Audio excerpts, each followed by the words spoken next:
ನಮಸ್ಕಾರ. News 18 digital ಕಾಂಟೆಂಟ್ಗೆ ಸ್ವಾಗತ. ನಾನು ಚೈತ್ರ ವಿಶ್ವನಾಥ್.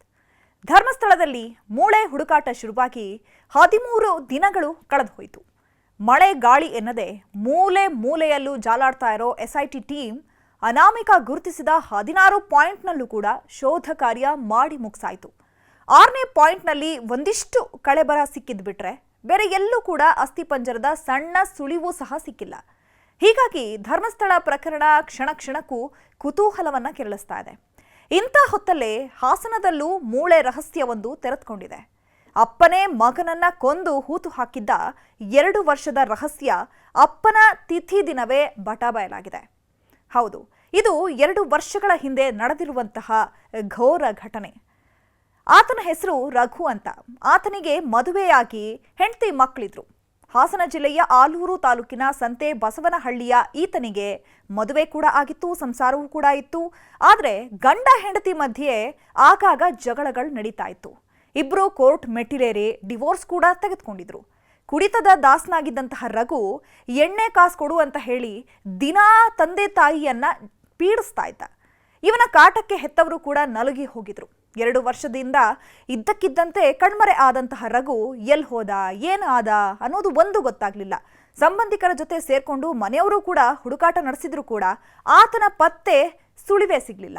ಆದ್ರೆ ರಘು ಮಾತ್ರ ಪತ್ತೆ ಆಗಿರ್ಲಿಲ್ಲ. ವಾರದ ಹಿಂದೆ ರಘು ತಂದೆ ಗಂಗಾಧರಪ್ಪ ಸಾವನ್ನಪ್ಪಿದ್ರು. ಮನೆಯಲ್ಲಿ ಸಣ್ಣ ಮಗ ಹೆಂಡತಿ ಬಿಟ್ರೆ ಯಾರೂ ಇಲ್ಲ. ಸೊ ಆ ಮಗನನ್ನ ಯಾರು ನೋಡ್ಕೊಳ್ತಾರೆ ಅನ್ನುವಂತಹ ಚಿಂತೆ ಕೂಡ ಕಾಡ್ತಾ ಇತ್ತು. ಚಿಕ್ಕ ಮಗನಿಗೆ ಸ್ವಲ್ಪ ಬುದ್ಧಿ ಸಹ ಸರಿ ಇರಲಿಲ್ಲ. ಹೀಗಾಗಿ ತಿಥಿ ದಿನವಾದ್ರೂ ದೊಡ್ಡ ಮಗ ರಘುನನ್ನ ಕರೆಸ್ಬೇಕು ಅಂತ ಹೇಳಿ ಸಂಬಂಧಿಕರೆಲ್ಲ ಮಾತನಾಡ್ಕೊಳ್ತಾ ಇದ್ರು. ಆಗ್ಲೇ ಆ ಬುದ್ಧಿಮಾಂದ್ಯ ರಘು ಅನ್ನುವಂತಹ ಹುಡುಗ ಒಂದು ರಹಸ್ಯವನ್ನ ಬಾಯ್ಬಿಡ್ತಾನೆ. ತಮ್ಮ ರೂಪೇಶ್ ಅಸಲಿ ರಹಸ್ಯವನ್ನ ಬಿಚ್ಚಿಟ್ಟಿದ್ದು.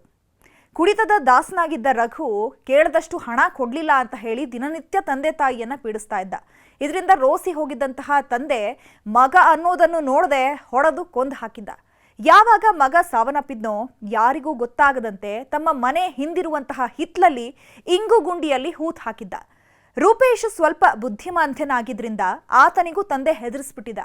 ಯಾರಿಗಾದ್ರೂ ಹೇಳಿದ್ರೆ ನಿನ್ನ ಸಾಯಿಸ್ಬಿಡ್ತೀನಿ ಅಂತ ಬೆದರಿಕೆ ಹಾಕಿದ್ದ. ಹೀಗಾಗಿ ಈತನು ಯಾರ ಬಳಿಯೂ ಕೂಡ ಹೇಳ್ಕೊಂಡಿರ್ಲಿಲ್ಲ ಆ ವಿಚಾರವನ್ನ.